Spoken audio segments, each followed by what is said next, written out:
You're watching the mighty beIN Sports, joining up the world from our international broadcast centre here in Qatar. I'm Richard Keys, that of course is Andy Gray, and this is Paul Clement, the former manager of Swansea, with whom we're spending the next hour. As well as Chris Coleman, who's got thoughts on the new Welsh manager.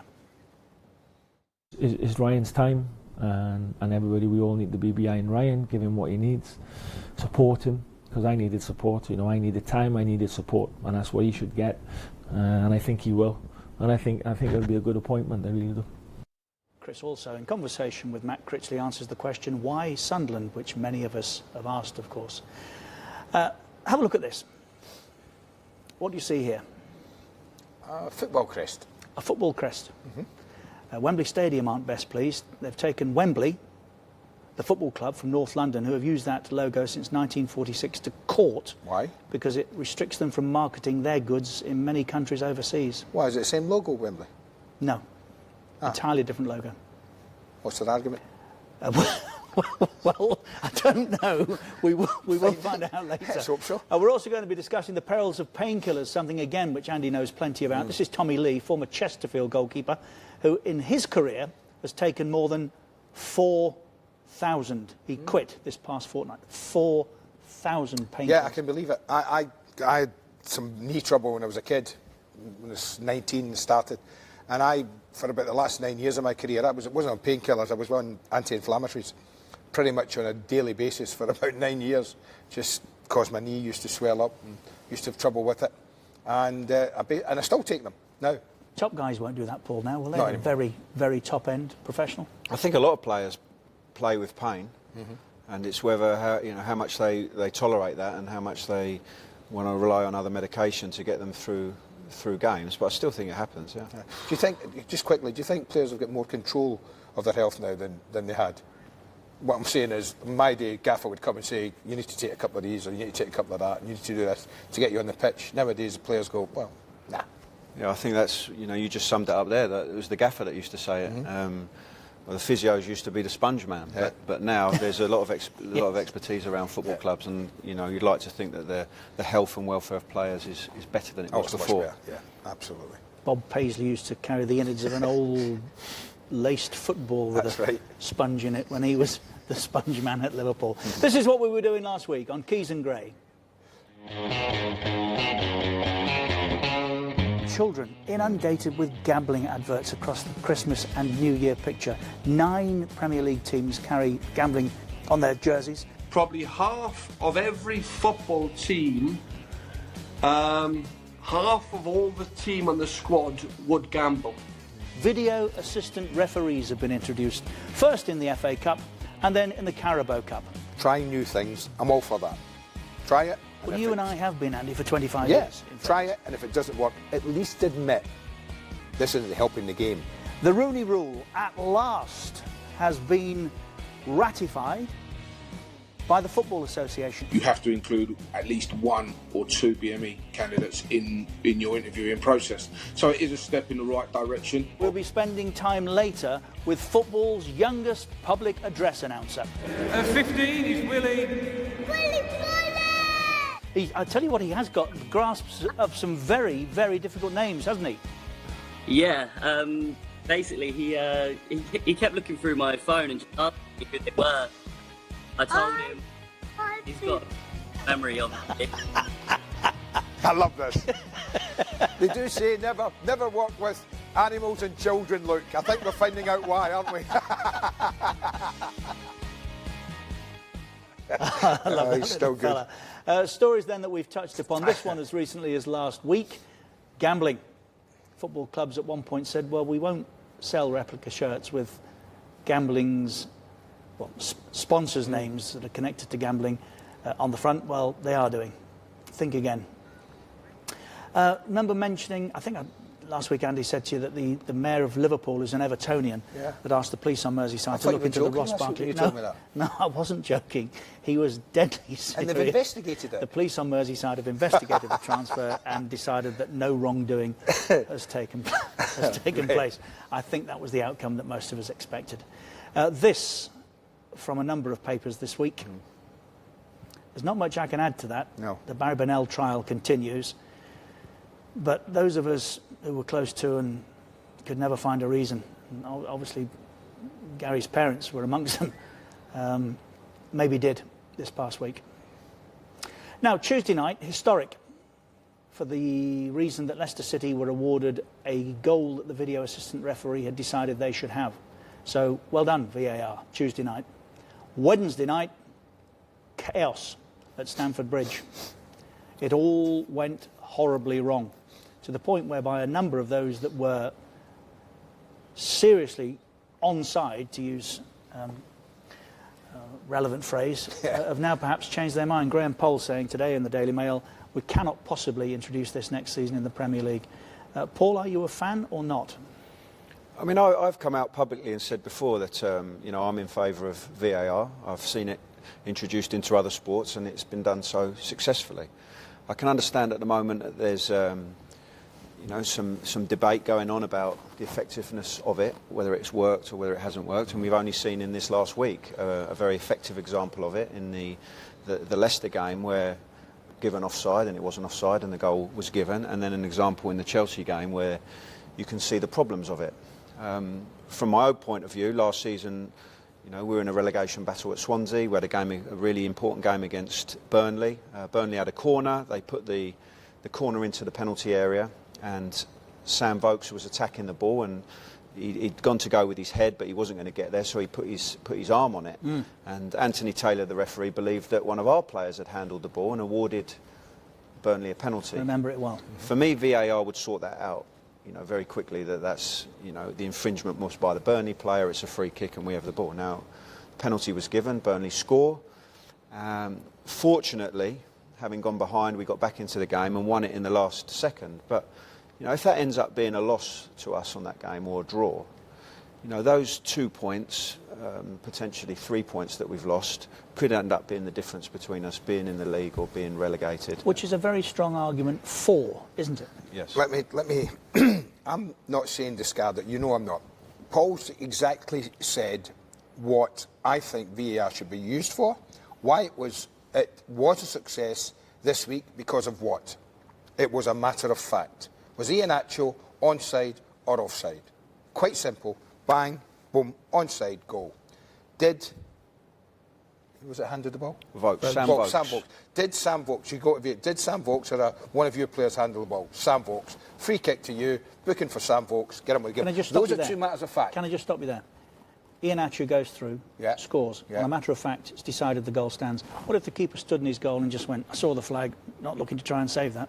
Yeah, well, he would be told, as someone told us already, he would be told, play to the whistle, son. You were always told that as a kid. How many keepers do in those situations? No, I know. But for me, that would happen in that situation. But it would happen in, say somebody went through 5 yards inside the opponent's half. He gets through, he breaks through, the flag goes up, goalie comes out, has a look, can see the flag, right? Kid chips it over him nonchalantly. And then somebody says, well, man, we need to have a look at that. He wasn't offside. That would be a problem. But the two instances it worked, Paul, would have worked. 1 year it would have worked, because it's a matter of fact. Who handled the ball? That's a fact. Was he Iheanacho offside? That's a fact. Was Willian going down this week a clear and obvious error? No, the nightmare we were going to have is how many opinions do we want? You think Willian was a penalty, don't you? Yes. So do I. Do you? No. And lots of people... I think he's going down before this contact. I think he initiates the contact. I think the referee got that. If Paul or I were in that... But it's not a clear and obvious error for me. I think it's one of those, I think it was a penalty. It wasn't somebody coming through and clearing somebody out so that everybody knew it was a penalty. There was still a doubt there. And that's my worry about VAR, Paul. How many opinions do we want? If it's for a matter of fact, I'm with it all day long. I really am. If it's for another opinion, I get worried then. I think what we're seeing already now is that it's not as clear as we all might have thought, that it's going to be black and white, that there are That's my concern. lots of shades of grey in between. As Andy knows, I was always very anti-goal line technology, not because it couldn't eventually sort whether a ball was in or out. It was going to do that. But the cost of it was, for me, that we would be led to a situation like this. So, OK, now we embrace VAR. At what point then are we at before a manager such as yourself says, hold on, was Willian's a dive or otherwise? Well, it doesn't matter. There's a handball back there in phase one. Surely that should be a free kick to us on the halfway line. We're just opening the floodgates here. For me, to, there's a very good, Matt Barlow in the Mail today, don't let the ref kill off electric nights like that. Stop, start, check with the screen on the halfway line. I don't like it. I think it has worked in other sports very successfully, but our sport isn't like cricket or rugby, as Andy's often said. Our sport is not an exact science for me. We have many grey areas because so much of our game is about opinion. It really is about opinion. Someone has tackled someone. Paul thinks it's a free kick. I don't. That's a matter of opinion. He might be right. I might be right. It doesn't matter. And that's what worries me about VAR, Paul, is that how many opinions do we want? How many do we need? You know, a clear and obvious error, fine. Matters of fact, fine. But for every penalty claim, we're going to get it now, aren't we, initially? For every penalty claim, Conte's been on the touchline, 3 or 4 times already? Because his team have been involved in VAR for, I think, twice, 2 games? Yes. I think 2 games. And he's been... Now we're getting players going like that to a referee. Yeah, sure. Not send them off or book them, but ref, VAR. I saw Murata do it in midweek. You see, I still think that if the one thing that we're trying to cut out is simulation. Yes. If the penalty for simulation was a red card, I think we'd have more players thinking about going over than not. Would you send them off for simulation? Well, I think that's... I think another point is that we're going through a period of change, and you know a lot of people don't like change. Why is it a difficult one? It can make people uncomfortable. Why is it, what are you going to say to your boys?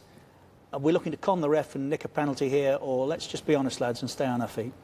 I mean, I've never spoken to players about going down in the box or staying on your feet. I mean, it's, you know, they're playing the game. They're out there. That's not something I've ever spoken about. Why would you not? Why would you not take responsibility as a coach and say, listen, guys, as Brian Clough used to, we're going to be the first here to be honest in our endeavour on a football pitch. If I see anybody taking a dive, I'm going to fine you 2 weeks' wages. Yeah, I mean, it's a good point. Again, last season I had an example against Manchester United, a relegation game. You know, Rashford went down. There was clearly no contact. You got a penalty. We go a goal down. It's another really important game. Again, for me, VAR does sort that out. So at the other end, if one of your boys had gone over, if Boney, for instance, well, you didn't have him then, but if one of your lads had gone over, you'd take it. No, I wouldn't be happy with any of my players diving in a game to win a penalty. I don't think it reflects very well on the team, or it doesn't reflect very well on the manager. There's a difference between diving and simulation for me. I've always told you that. Diving is clear. What you said about Rashford, clear. Not an ounce Pedro of contact. the other night. Not an ounce of contact. Pedro the other night. Not an ounce of contact. That's diving. Then that should be red. Off you go. You've tried to con us. That's different. Punishment is for this game. The beneficiaries of the decision are the team you're playing now, not the one in the next match when you're suspended for 2 yellows. What's wrong with that? Well, it's what there will be are many players sent off wrongly. All of you who have played know full well that you want to continue to try and abuse the rules and con the referee as much as you can, as often as you can. Doesn't everyone stretch the rules and the laws of any sport they play? So we're wasting our time. Well, to a certain extent, no. But listen, Richard, do you think diving's a phenomenon of the modern game? It's not. I don't think it is. I said all of you who have played, you've all done it. You know full well yourself you I have. Tripped up the only time when you did it, yeah. And then went public and said, I would have been disappointed if that had been given the other end. And Jock Stein left you out of the next squad. I was left out of the next squad, yeah. It was a bit harsh. Why? Not because you dived, but because you were honest and went public. Well, I shouldn't have done. I think give VAR some time. Yes, you know, it's new, it's in its infancy, it needs to be tested. It's not ready, clearly, but you know, the way things are now and the way things move on very quickly, it will become part of what we do very quickly, I'm sure. Another modern-day phenomenon. Watch this space, I think.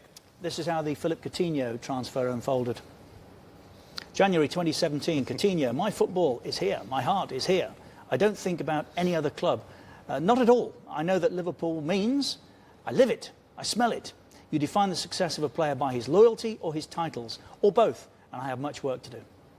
August 2017, requests transfer. January 2018, joins Barcelona. Well, a year ago he was only thinking about Liverpool. Maybe. Yes. The modern footballer. Wow. Fixtures this weekend in the Premier League. All of these games, remember, live on our beIN Sports channels. All these matches live. On 11 we run our live goals service. Paul Clement's with us. We're also going to be joined this weekend by Leon Osman as well. You're watching Keys and Gray. Paul is our guest this afternoon as well. We'll talk more about an extraordinary career that he's had so far when we come back. We'll also be in the company of the chief football writer of the Daily Mirror, John Cross, and it's another is it, isn't it? Will he, won't he? And of course, it all connected with Arsenal. That's next.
I've worked on transfers for 30 years, you know, so it is likely to happen, but any moment, any minutes, things can break down. That's how the transfer market is. So as long as it's not over the line, you have to accept that it can as well not happen. It's never, these kind of things are never guaranteed. In terms of Sanchez, you said that he wouldn't go unless you found a replacement for him. Would that replacement be Mkhitaryan, or would you still be looking? Look, this would be an exchange of players, and I think one would replace the other. And are we still on the transfer market after that? Yes. I wouldn't like to come out on the numbers because that's Man United problem. If they want to come out with the numbers they offer to Sanchez. I respect Man United because they generate the money, they pay to the players by their own with their own resources. So you have to respect that, and after that it's down to them to know how much they want to give to the player. But overall, Manchester United is a club very well managed financially, and of course as well on the pitch. So that's why I don't have any problem with the money they pay. As you're watching that, I'm watching that, and the face of John John Cross. Cross, I'm watching it. Very stern, wasn't it? Who knows full well what's coming. Yes. Well, it wouldn't be Friday if we didn't talk to John about Arsenal. What will we do, guys? Honestly, when Arsene Wenger eventually goes in about 2026, what will we talk about? It's just amazing. To be fair, we're going to struggle. Can you update us, John? What happens? Oh, well, I think the reality is now that it is so far down the line. I do think it is definitely going to happen. I think there's been posturing and posing this week, heavy negotiations, tough negotiations. We know that Mino Raiola is one of the toughest agents and toughest nuts to crack in the business. By all accounts, he certainly lived up to that reputation this week in his negotiations with Arsenal. But I fully expect Mkhitaryan to join Arsenal, with Sanchez going to Manchester United. It is, I would say, close to a straight swap from what I gather. People might be sort of shocked by that, but you have to remember that Sanchez has got 6 months left on his contract. Mkhitaryan has got 2.5 with a 1-year option, so effectively 3.5. Sanchez, is gold, isn't he? He's dynamite, and I guess it's difficult to compare those two players. Sanchez also going to United with an incredible contract, in excess of £400,000 a week, huge signing on fee, huge commission for the agent, and that will get done. Obviously we're running out of time now. It won't get done for 12 noon, but I do still think it will happen today and be confirmed today. Either way now, before 12, neither of them can play tomorrow, so I guess the rush is off. But my hunch is it will be confirmed later. Still not absolutely guaranteed on that, but we are closing into the final stages of it happening now. John, both sides absolutely resigned to it happening. Has anybody warned Manchester United what it is that they are buying? And when I say that, I reference the piece you wrote this week about the diva that is Alexis Sanchez. Well, I think that when you buy a superstar, you always guaranteed, in my mind and in my experience, a bit of diva activity, really. It's very, very, very rare that you get a superstar who's completely without any side to him, without any attitude, without any demands, without anything else. And Sanchez this season has been a particularly difficult character. Even before this season, he was always difficult to manage. He doesn't like being substituted. I mean, there's a great story that I tried to sort of say in the piece. This was sort of last season, actually. But basically, he was subbed with 10 minutes to go. And he was so annoyed by this. But by the time the rest of the team got back into the dressing room, Sanchez had showered, changed and cleared off. He was in such a huff about being subbed. He doesn't basically fit in with the group. He really doesn't. And listen, a lot of the players are fine with that, and they say that he's great, but there's another group of players who think that basically he is all about him, and it's all him in for himself, and he's not a team player, and that has upset the group. And he can be a difficult player to manage. I think if you can get the best out of him, then any manager will tell you at his best, Sanchez, and for me that is playing down the middle, by the way. He's very much a central forward when he's at his best in my book. Then he'll be worth the effort. But he is a very difficult character to manage. And it'll be interesting to see how he fits in at Man United with that attitude, with that superstar logo, and also earning about £200,000, if you believe everything that you read. That basically earning more than anyone else in the same dressing room. That in itself might cause a bit of unrest, I would say, and unbalance things a little bit as well. Hang on, John. Andy's got a question for you, but I have to come in there. What do you mean? You're a sports writer. How can you use the phrase, if you believe everything you read? Oh, no. I mean, basically, I just feel that... No. I feel that, basically, I think that Sanchez will go in at £400,000 a week, with loads and loads of add-ons. And you're almost like taking your pick out of... And to be honest with you, some of the figures have varied, is what I mean. And so we've had variation on a theme, really. And I just feel that, basically, if you go to the top end... the absolute top end in terms of wages and in terms of commission, in terms of signing on fee, I think that's what Alexis Sanchez will get, because I just think he is earning now as a transfer with 6 months left on his contract. Then basically he is earning now, what he will get now is what he would have got as a free agent. Correct. In the summer, when traditionally you earn more as the free agent, you get the bigger signing on fee, you get the bigger wages. So I do think you basically everything you read about sort of Sanchez and the earnings and then some is probably close to the mark, is what I mean, because Man United don't make any mistake about this, they have paid through the nose to steal him away from Manchester City, a club which I was completely convinced he was joining and that he was going to, and Man United have paid arguably over the odds at this stage of the market to get their man.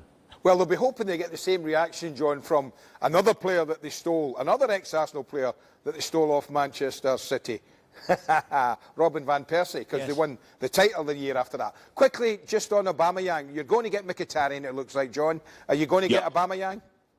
Yeah, I would say there's a really good chance, Andy, because I think that the sort of talks and negotiations are going on about it. Arsene Wenger didn't. It was certainly wouldn't. In the past, he's always stood up for Giroud. And when I asked him yesterday about Giroud and potentially Giroud definitely staying, which I fully expected him to, basically sort of stay with. Then he didn't actually offer those sort of assurances, and it's my understanding that Dortmund have asked about Giroud in those conversations, which of course have never taken place if you believe Michael Zorc, the sporting director of Dortmund.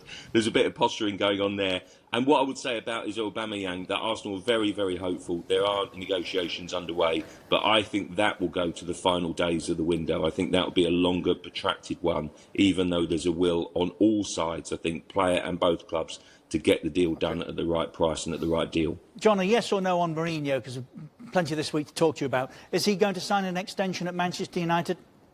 Yes. Okay. I do think he will. And have Chelsea got a problem, like Barca and Real Madrid had, having flouted the rules of signing under 18-year-olds? Well, it is an amazing story, and massive credit to my journalistic colleague David Eichner in The Guardian. It's a really interesting read. You would say that reading and picking through it all, the Guardian themselves are suggesting the sort of the threat hanging over this could be a double window ban, and so it will be interesting to see how they take on it.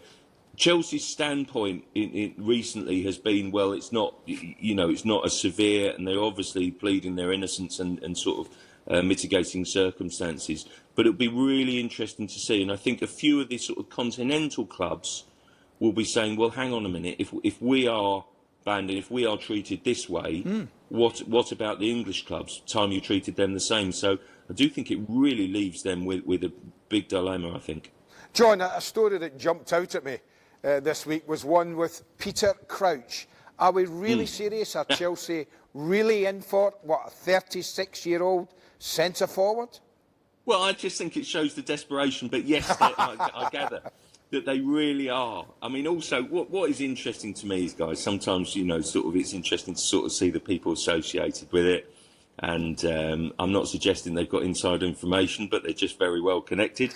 My colleague Darren Lewis, who's sort of very good on his sort of Chelsea transfer stories, and also in the Telegraph, it was interesting to note that Sam Wallace, who did a brilliant biography with Peter Crouch, was the first name on the Telegraph story saying that Chelsea are interested. Well, I'll leave you to draw your own conclusions. But in my experience, if you've got good contacts, you generally check out the story first with those good contacts before you put your name to it, especially if it's someone that you like and know well. I think it's tantamount. It's interesting with Carroll. People I sort of know and trust say that basically West Ham would have, blimey, they probably would have driven they would have. sort of Andy Carroll to Chelsea if they'd had the opportunity.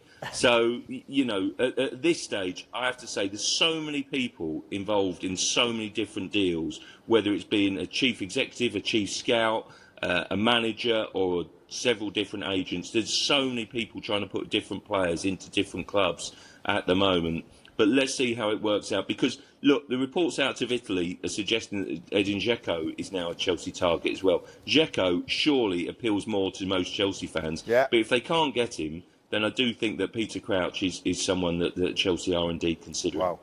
John, if you're off to Chelsea today, if they're seriously interested in Peter Crouch, tell them I'm put myself in the middle of a deal to take Andy Gray to Stamford Thank you, Bridge. I'm there, John. I've been working out hard this Christmas. I really don't see the difference, to be honest with you. I'd get more goals in Crouchy for a start. Still a better header of the ball. Correct. That's for sure. John, thanks as ever. We'll see you next week. Look forward to it. John Cross, Thanks, John. chief football writer at the Daily Mail. Why not? Crouchy, come on. What are they thinking? Well, I don't know. You're watching Keys and Gray. Paul Clement is with us. We'll talk Well, more in ask just a Paul. moment about an extraordinary coaching career that he's had to date. Not over, not by a long way yet. And when we come back, also, Chris Coleman, the Sunderland manager, on Ryan Giggs.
Yeah, Richard Chiesiola. It's got a nice ring about it, actually. As an agent? Yes. Think of the money you could I earn. know. I'm thinking about it. Don't worry. I think we get you a pre-season, we might be in business No. here. This is Paul Clement. We'll talk more in just a moment to Paul. In the meantime, look at the bottom of the Championship. Sunderland, who had clawed their way off the bottom when Chris Coleman took charge, now find themselves where they were. A number of us scratched our heads and wondered why when he left the national team manager's job at Wales. He's about to answer those questions and more after a conversation this week with beIN Sports' Matt Critchley. Whilst Ryan Giggs was being unveiled as the new national manager of Wales this week, his predecessor, the man who led his country to the European Championship semi-finals, was braving the cold and wind of the Sunderland training ground. Chris Coleman always wanted to get back into club management, but 2 months after his appointment in the North East, the question remains, why Sunderland? A side rock bottom of the Championship, up for sale, and with a widely disillusioned fan base who, before he arrived, hadn't seen their team win at home in nearly a year. That's the question I ask myself coming in. Can I get them away from where they are? Can I turn them round? And that was a challenge for me. That's why I'm here. So I understand when people look at it and why they ask the questions they do. But for me, I thought, no, can I? That's a big club. Being a part of them, being in charge and being in the middle of a big club, can I turn the fortunes round? And that was the challenge for me, and that's why I came. The Stadium of Light Hoodoo was at least ended. Victory against Fulham on the 16th of December, but they've won only one game since then and remain rooted to the foot of the Championship table. Saving Sunderland from successive relegations is the only target for the rest of this season, but even that is an almighty challenge. We've got to get players in who want to fight for Sunderland and try and get us away from danger. And in the 10 games we've had, I mean, we played Borough in the Cup 2 weeks ago. We had like 12 players out, injured, unavailable. And there's always been 5 or 6 players unavailable, suspensions, injuries. So, you know, swimming against the current sometimes, it can beat you down if you let it and keep you down, but you can't. We've got to stay focused, stay confident and keep working hard, which we're doing. And that's how, you know, you get a bit of consistency. The delight of leading his country to the Final Four in France suddenly feels like a lifetime ago for Chris Coleman, but what does he make of the man who's replaced him and Giggs' chances of repeating his success? I know Ryan very well. I think he'll get the respect from the players. I think there's a good staff in place there. Ryan will want to do it his own way. He'll do it as he sees it, and rightly so. And I think there'll be a good atmosphere there as well. You have to forget whatever we did and however we done it. That's gone, it's past. It was great. No, it's Ryan's time, and everybody, we all need to be behind Ryan, give him what he needs, support him, because I needed support. You know, I needed time, I needed support, and that's what he should get. And I think he will. And I think it'll be a good appointment. I really do.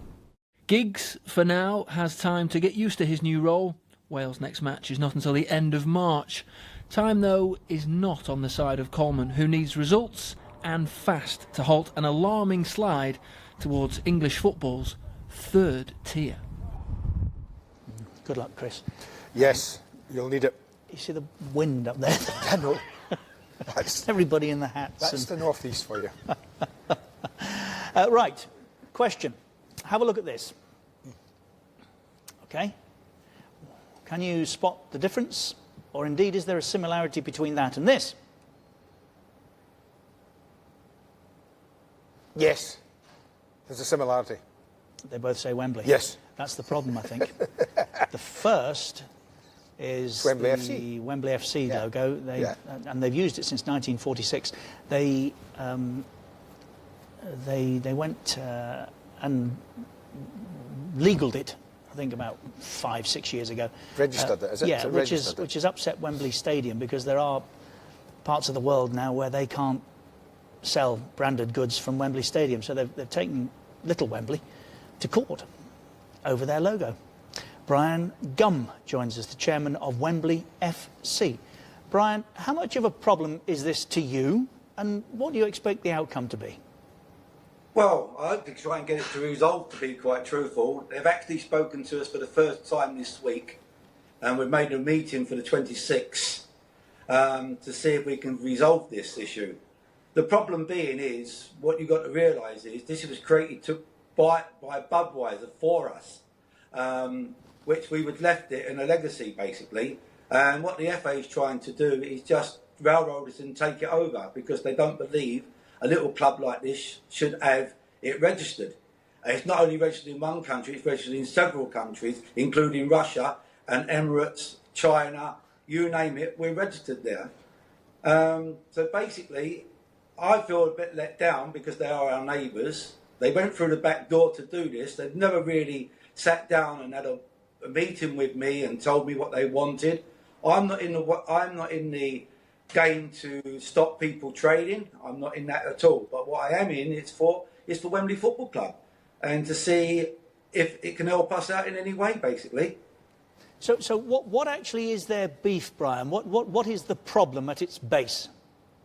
Well, the problem is they've gone to China to register and have gone to the US to register.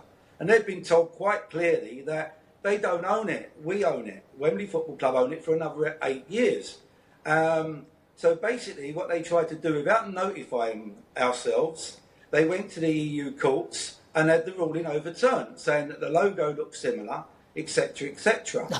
Well, what I've been told is, we then said, OK, forget all this. What happens in the UK? Could we register it in the UK? And if we did, would you object? Because it's going to cost us about £3,000 to £4,000 to register it in the UK. But if they object to it, then I lose my £4,000. So we asked them nicely, said, look, we ain't got a lot of money. Can we register it in the UK and keep our logo? They never got back to us to say A or nay. Then the BBC got involved. They then made a statement, and basically they left us out in the cold, and they're still leaving us out in the cold. At this meeting we've got on the 26th, they're fetching, against me and my attorney, they're fetching all the top legal people down because they said that we've given them a lot of bad publicity, which I don't believe. I think it's warranted, to be quite truthful.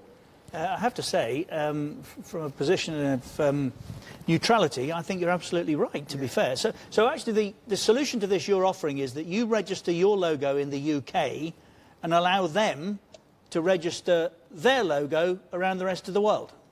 Yes, but as I say, they've got to give us some compensation for it, because it must be worth money to them, because it's a legacy what's left to us by Budweiser.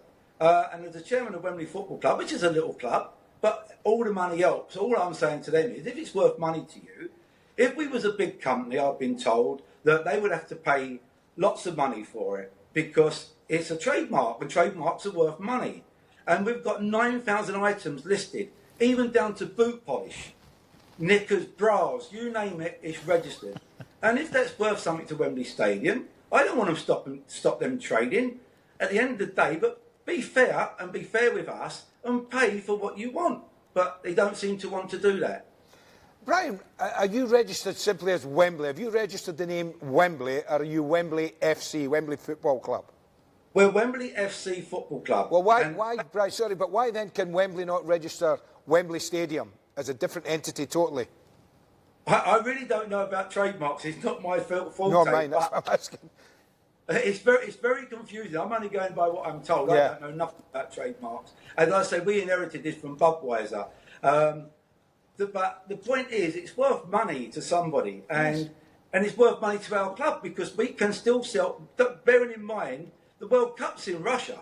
We've got the Russia market. So good on you. Nice one.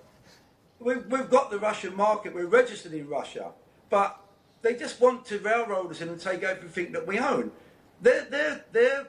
What they're actually saying to us is, in a layman's terms, is you're a small club, you shouldn't have a trademark, you have no right to have our trademark, so we're taking it back from you. Which, fair enough, that's their attitude, but we've got it. So if we've got it and you want it, I'm quite happy for them to sort something out with us. Do you think, Brian, that they're actually just bullying you? Oh, definitely, definitely. It's like working with a mafia at the moment. People saying to me, why don't you resolve it? You can only resolve it if people talk to you.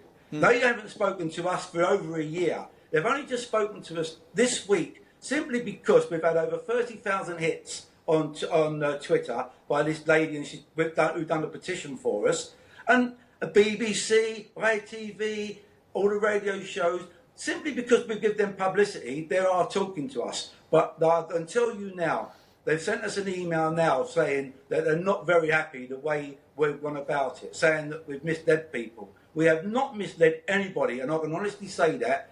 The terms what was done then are the same terms now. Until I get things in black and white from them to say this and that, then it's still the same aggravation that we're having.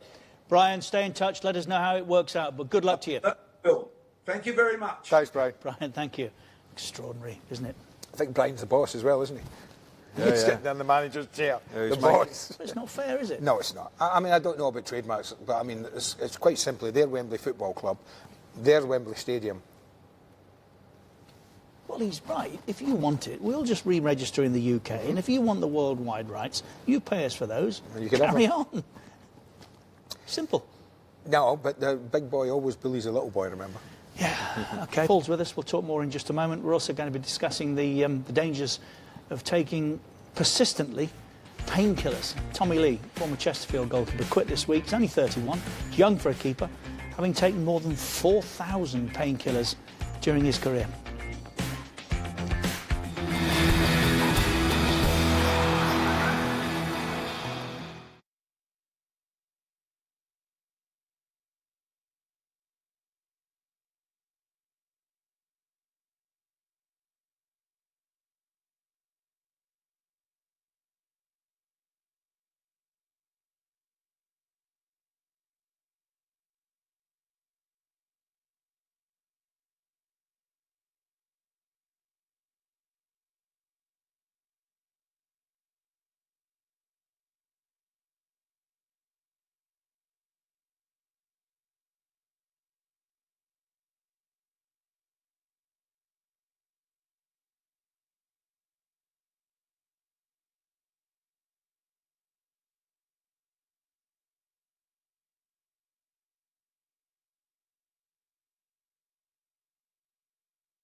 Right. Lights have gone out. That's all rather disappointing. Where's Doha gone? We'll sort that. Doha has gone. We'll sort that out. Paul Clements with Andy and myself. You're watching Keys and Grey on beIN Sports. Yeah, it's not good, is it? Not great reading. It's where you found them, isn't it? Swansea City, bottom. Can you, when you look back on what's happened to date in your career, actually believe that you've worked at some of the clubs that you've been to? Bayern Munich, Real Madrid, started at Chelsea, of course, Paris Saint-Germain. Some of the players that you've worked with, Ibra, Ronaldo, Lewandowski. It's extraordinary, isn't it? No, I've been fortunate, particularly with what happened before that. My background was I went to university and trained to be a PE teacher. I was working part-time in football, initially at Chelsea in their Centre of Excellence. Had a real love for football and sport in general, to be honest, and wanted to get into football full-time, and it was really the emergence of the academies in '98.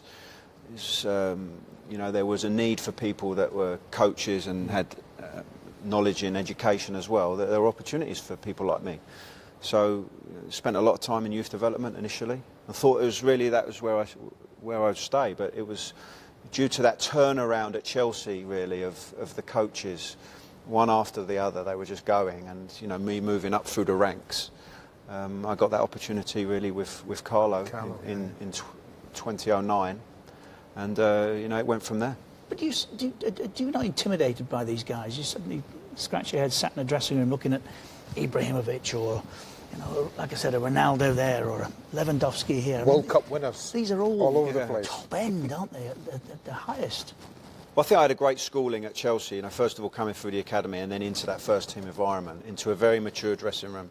Terry, Lampard, Ashley Cole, Drogba, Ballack, Essien, Ivanovic. It had a lot of characters in there. Did they treat you well, or were you a school teacher? No, they did, particularly because I had good relationships with Frank, Ashley and John.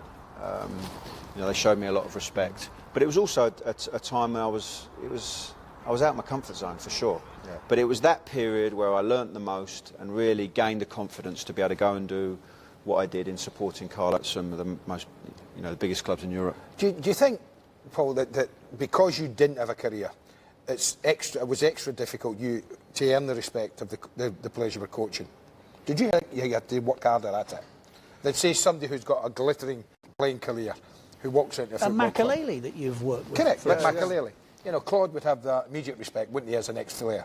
Did you feel you had to work a little bit harder with the lads? Well, I think, on the positive side, that when a lot of players my age were still playing, that I was learning to be a coach from a very young age, which is a totally different career to being a player. Yeah. I was learning about communication, about organisation, about planning, about the real tactics of football. So I was at a head start in terms of that, but differently, I didn't have a playing career.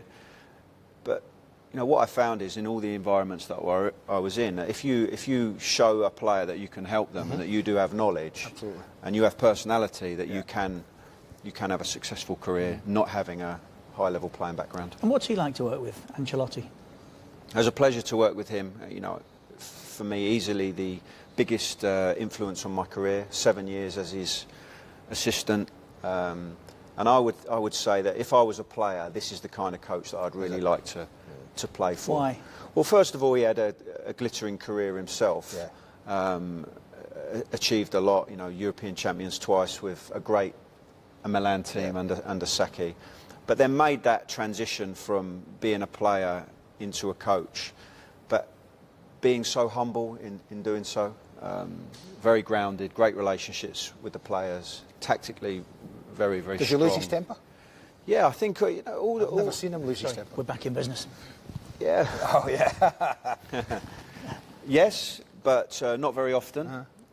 And credit to him, he was under control of his emotions, but certainly knew how to give a team or a player a volley if they needed it. Why does he not get a mention when the super coaches do? The Mourinhos, the Klopps, the Guardiolas. Most of them working in our league, but Carlo tends to get overlooked, doesn't he? Why? Yeah, I'm not sure really. You look at what he's been able to do at European level. It's incredible. Three Champions Leagues at two different clubs. League winner in England, league winner in Italy, league winner in Germany. Forgetting France. League winner in France. Wasn't able to do it in Spain, but still managed to deliver the 10th Champions League and a Spanish Cup as well. Unbelievable. Incredible success. Where have you enjoyed working most outside of the UK? Real Madrid was a fantastic experience. The day I walked in there. Hold on, what are your choices? No, I've got some good ones. Madrid, Paris, Munich, Chelsea.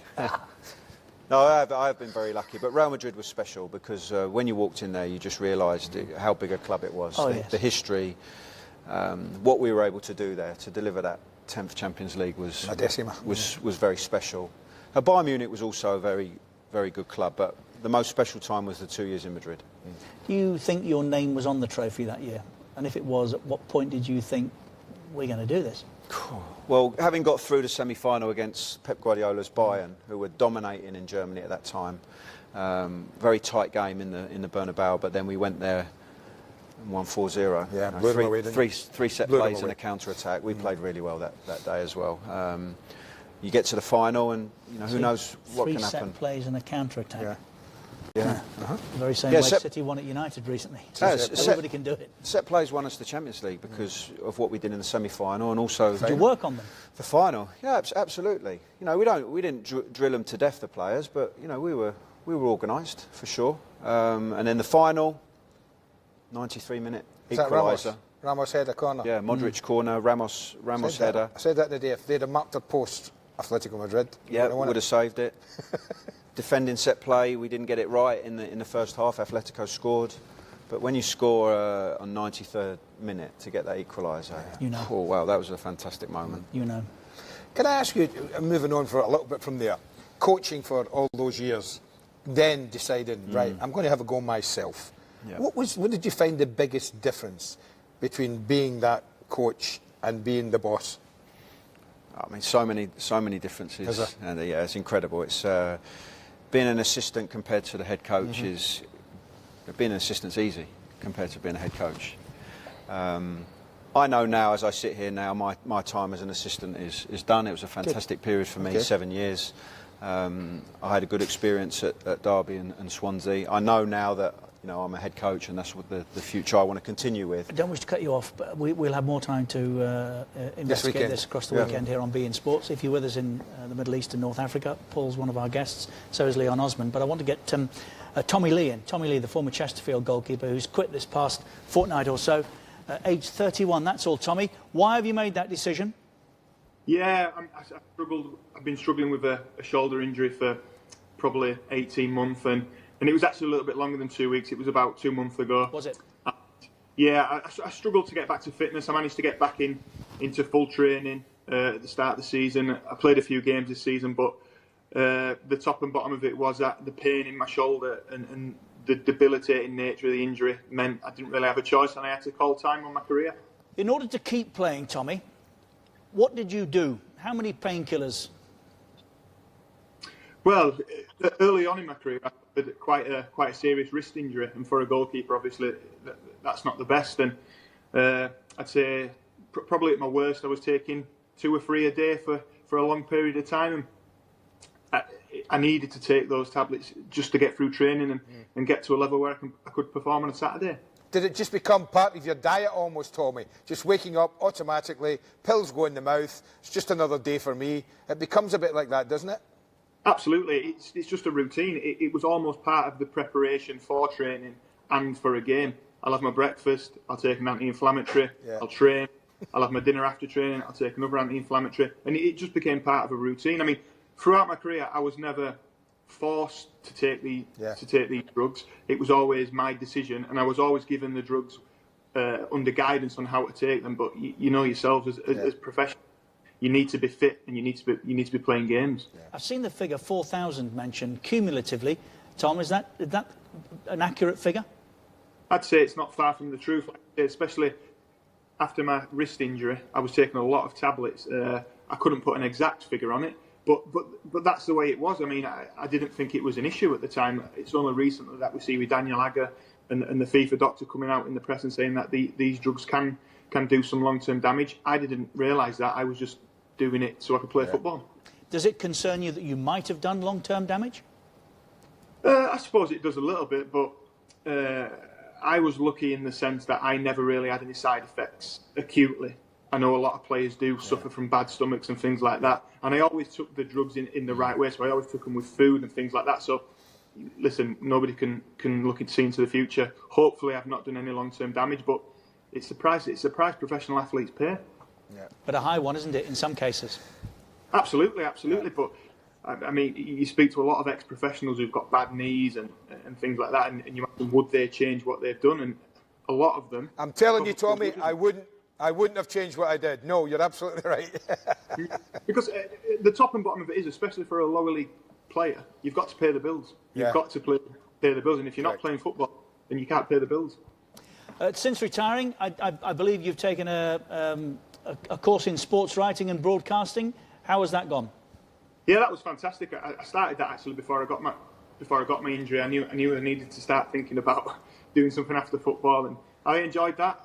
I got my degree, and that's maybe something I'm looking to go into. But I've been doing a little bit of coaching at Sheffield United as well with the academy kids, which I'm enjoying immensely. I'm getting badges, so hopefully that's a route I can go down. Well, give Chris our best wishes, yes, please. Tom. It's only a fortnight or so since we were talking with Chris. And stay in touch. If you're in the broadcasting business, there's always room. Always. Cheers, fellas, but just not here just yet, Tommy. Sorry. I think your job is safe for the time being. Tom, good luck to you. Thanks for talking to us. Thanks, Tommy. Did you? I mean, you say you would have gone through it and done it all again. Would you? Oh, really? easy. Yeah, I would have. Yeah. I mean, I knew that taking anti-inflammatories on a daily basis, it can harm the lining of your stomach. You're supposed to take it with food. I used to just take one in the morning, take one at night. If food was around at the same time, so be it. I never thought in the future I might have problems with my stomach. Fortunately, I haven't. I've always had quite a strong stomach. No, I've always had a good stomach. Not worry about that. Paul stays with us all weekend. Leon Osman will be with us as part of our Premier League coverage as well. Championship football, we have a plenty, of course. Team that Paul knows plenty about. Derby County in action tonight against Bristol City. 2 in the playoff places. That's going to be a really good game. Tonight on beIN Sports 11 Arabic coverage, of course, available on 2 as well. Thank you for your company. Whatever else you're doing, enjoy your sporting weekend. Make sure you join us Saturday.